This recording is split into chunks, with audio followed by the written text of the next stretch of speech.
नमस्कार, प्रभात साक्षी देख रहे हैं आप। आपके साथ मैं हूं अंकित सिंह। कार्यक्रम है चाय पर समीक्षा और हमेशा की तरह इस कार्यक्रम में मौजूद हैं प्रभात साक्षी के संपादक नीरज कुमार दुबे जी। सबसे पहले आप सभी को मेरे और नीरज सर की ओर से नव वर्ष की हार्दिक शुभकामनाएं। और चर्चा की शुरुआत करते हुए पहला सवाल सर यही है कि नोटबंदी, सुप्रीम कोर्ट ने सोमवार को इसको लेकर एक बड़ा फैसला दिया है कि नोटबंदी सही था।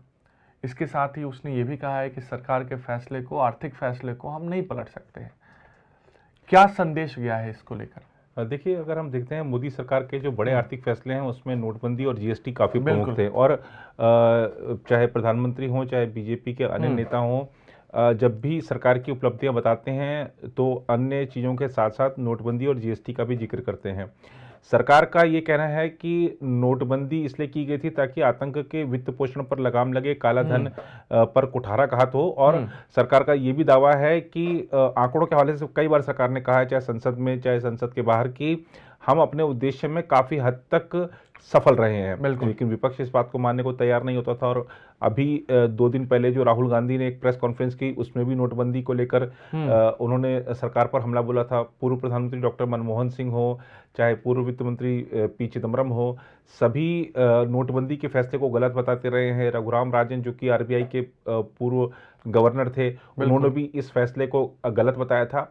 लेकिन और ये भी आरोप लगता रहा है मोदी सरकार पर कि ये जो फैसला था अचानक से, राहुल गांधी क्या कहते हैं जब भी वो आप देखेंगे तो कहते हैं कि अचानक से मोदी जी ने निर्णय लिया कि नोट बंद। ऐसा नहीं हुआ था। ये सुप्रीम कोर्ट के निर्णय से, सुप्रीम कोर्ट ने जो कहा है, 4-1 से जो निर्णय आया है उसमें सब चीज़ें स्पष्ट हैं।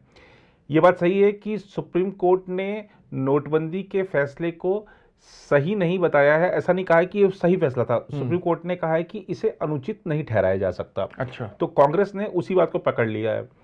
सुप्रीम कोर्ट ये भी कह रहा है कि जो सरकार ने उसको दस्तावेज दिए थे उससे ये बात साबित होती है कि 6 महीने से रिजर्व बैंक ऑफ इंडिया और सरकार के बीच इस मुद्दे पर वार्तालाप चल रहा था।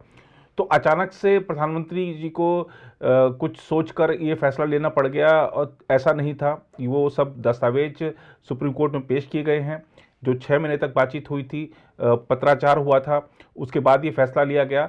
और वाकई में देखा जाए तो हम बीते वर्षों में जाकर किसी आर्थिक फैसले को पलट दें और उस समय जो नोट चलन में थे उसको फिर से ले आएं चलन में, तो ये बड़ा आत्मघाती फैसला होता अर्थव्यवस्था के लिए। सुप्रीम कोर्ट ने जो फैसला दिया है उससे बीजेपी गदगद है। और जैसा कि ये महत्वपूर्ण चुनावी वर्ष है तो जरूर बीजेपी इस मुद्दे पर जनता के बीच जाएगी और बताएगी कि नोटबंदी के क्या फायदे रहे। और अब तो सुप्रीम कोर्ट ने भी उसको क्लीन चिट दे दी है सरकार को। कांग्रेस ने जयराम रमेश जी का जो बयान तुरंत ही आया फैसले के बाद, उसमें यही कहा उन्होंने कि सुप्रीम कोर्ट ने इस फैसले को अनुचित नहीं ठहराया है, तो इसको आप समर्थन ना माने। उन्होंने फिर से कहा है कांग्रेस ने कि ये एक बर्बादी वाला फैसला था और इसने भारतीय अर्थव्यवस्था की कमर तोड़कर रख दी। लेकिन कमर टूटी नहीं है। अब कांग्रेस को यहाँ समझना होगा, देश देख रहा है इस चीज़ को, कि जब 2016 में 8 नवंबर को नोटबंदी हुई थी उसके बाद से भारत ने डिजिटल भुगतान के क्षेत्र में कितनी तरक्की की है। आज चाहे सब्जी वाला हो, चाय वाला हो, बड़े बड़े बिजनेसमैन हो, सब यूपीआई या अन्य डिजिटल भुगतान का उपयोग कर रहे हैं। डिजिटल भुगतान से भारत में एक नई क्रांति आई है। हम आज बहुत से विकसित देशों से भी आगे हैं डिजिटल भुगतान के मामले में। अभी यूपीआई ट्रांजैक्शन ने दिसंबर 2022 में रिकॉर्ड बना दिया। तो ये हर घंटे करोड़ों की संख्या में यूपीआई ट्रांजैक्शन हो रहे हैं। तो हम डिजिटल इंडिया के रूप में, आप देखिए, जब डिजिटल पेमेंट की बात आती है तो हम उसमें पारदर्शिता सर्वाधिक देखते हैं, क्योंकि कहाँ से पैसा आया, किसको गया, कितना गया, सरकार को उस पर जो टैक्स बनता था वो गया कि नहीं गया। तो इससे जरूर कुछ ना कुछ देश को लाभ हुआ है। आप बता दें कि वो फैसला ने कमर तोड़ दी। कमर उन लोगों की टूटी थी जिनके पास काला धन था। कमर उन लोगों की टूटी थी, आपको ध्यान होगा कि उस समय उत्तर प्रदेश, पंजाब और उत्तराखंड और 2 और राज्यों में चुनाव होने वाले थे। तो हाँ, तो उस समय जो टिकटों की कालाबाजारी कर रहे थे या जो चुनाव के लिए कालाधन इकट्ठा कर रहे थे, उन लोगों की कमर टूटी है। देश की अर्थव्यवस्था को निश्चित रूप से नोटबंदी के फैसले से फायदा हुआ है। आतंक का जो वित्त पोषण होता था, जम्मू कश्मीर में जो हालात थे, वो उस पर काफ़ी हद तक काबू पाया गया है। आतंकवाद पूरी तरह से समाप्त नहीं हुआ, लेकिन काफ़ी हद तक काबू पाया गया है। तो नोटबंदी का जो फैसला था, अब तो सुप्रीम कोर्ट ने भी उसे अनुचित नहीं ठहराया है और 58 याचिकाओं को खारिज कर दिया है। जो बड़े बड़े वकीलों ने तमाम तर्क दिए थे उन सबको खारिज कर दिया है और ये एक फैसला अब जनता के सामने है। तो मुझे लगता है कि बीजेपी को जरूर इससे कुछ ना कुछ राहत मिलेगी और इस राहत को वो चुनाव में भुनाएगी। वहीं कांग्रेस को देखना होगा कि अब वो नोटबंदी के फैसले को लेकर मोदी सरकार को कैसे नए रूप में घेरेगी। बिल्कुल। तो मेरे सवाल में थोड़ा सा करेक्शन जरूर होगा कि सही नहीं ठहराया है बल्कि अनुचित, हाँ, अनुचित नहीं ठहराया जा सकता, ऐसा कहा है। तो अब अगले मुद्दे की ओर बढ़ते हैं सर। और भारत नए साल में भी जुड़ेगा और ये इस बार जो जुड़ेगा वो उत्तर भारत में जुड़ेगा, वाया उत्तर प्रदेश पंजाब के रास्ते भारत जोड़ो यात्रा जम्मू कश्मीर में पहुंचेगी, वहां झंडा लहराया जाएगा। लेकिन भाजपा तो कह रही है ना कि अब तो झंडा हर कोई लहरा सकता है जी। 92-93 में कोई लहरा के दिखाता जी। राहुल गांधी की भारत जोड़ो यात्रा यहाँ से इस नए पड़ाव में कौन सा रुख लेगी? देखिए, वो अगर हम देखें जिस तरीके से बयान आने शुरू हो गए हैं भारत जोड़ो यात्रा को लेकर कि नीतीश कुमार जी ने कह दिया है कि हमें अगर राहुल गांधी पीएम कैंडिडेट बनते हैं 24 में तो कोई दिक्कत नहीं है। माफ कीजिएगा। शिवसेना ने कहा है सामना में लिखे संपादकीय में कि अगर ये जो चमक है वो 2023 में ही बरकरार रही तो 24 में बदलाव हो सकता है। ऐसे ही अन्य कुछ दल हैं जो कि राहुल गांधी की पीएम पद की उम्मीदवारी का समर्थन कर रहे हैं। लेकिन सवाल ये होता है कि भारत जोड़ो यात्रा का असल उद्देश्य अगर राहुल गांधी को पीएम कैंडिडेट की नाम पर अन्य दलों के साथ लाकर उनके नेतृत्व में आगे बढ़ना है तो फिर ये यात्रा अपने उद्देश्य से भटकती हुई नजर आ रही है।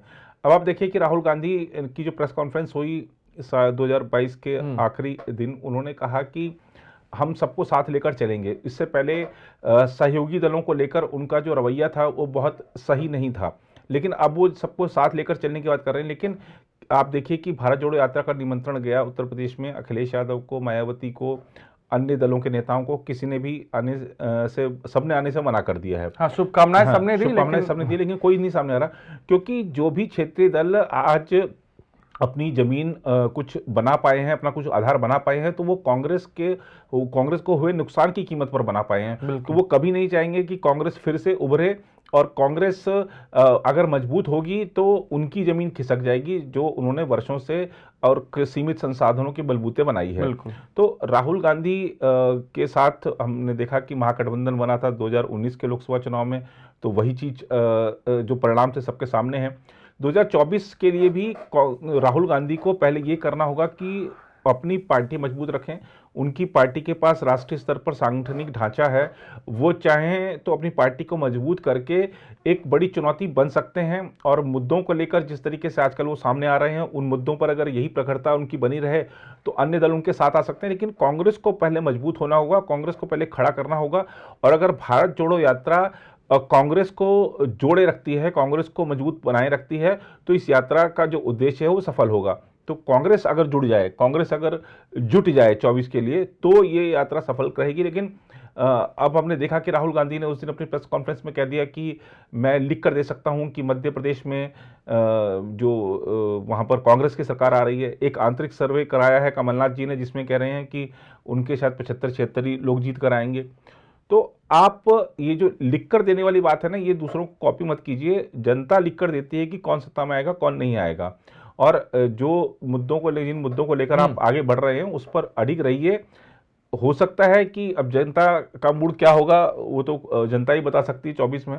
लेकिन 2023 में अगर आपने अच्छे परिणाम नहीं दिए, अगर कर्नाटका, त्रिपुरा और जो अभी 3 नॉर्थ ईस्ट के राज्यों में मैं इसी सवाल पे आ रहा था कि 9 राज्यों में चुनाव होने हैं। त्रिपुरा से शुरुआत होगी इसकी, उसके बाद कर्नाटक और तेलंगाना होते हुए ये मध्य प्रदेश, राजस्थान और छत्तीसगढ़ के परिणामों पर समाप्त होगी जी। तो ये 2024 के लिए एक सेमीफाइनल है जी। बिल्कुल।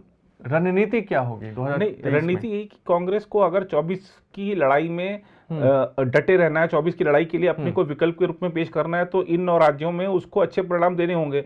और अगर इन 9 राज्यों में उसने अच्छे परिणाम दिए तो 24 के चुनाव में जो अन्य दल हैं वो बिना बातचीत किए, बिना समर्थन मांगे आपके साथ खड़े हो जाएंगे।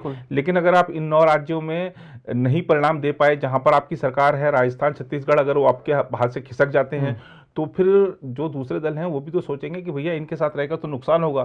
तो 24 अगर जीतना है तो पहले 23 जीतना जरूरी है। बिल्कुल। तो ये था आज का चाय पर समीक्षा कार्यक्रम। आपको ये कैसा लगा हमें ज़रूर बताइएगा। अगले सप्ताह फिर आपसे मुलाकात होगी। तब तक मुझे यानी अंकित सिंह और प्रभा साक्षी के संपादक नीरज कुमार दुबे को दीजिए इजाज़त। नमस्कार। अगर आप भी लेना चाहते हैं देश दुनिया की तमाम जानकारी तो आज ही सब्सक्राइब करें हमारे चैनल को। साथ ही नीचे दिए बेल आइकन को जरूर दबाएं ताकि हर अपडेट आप तक पहुंच सके।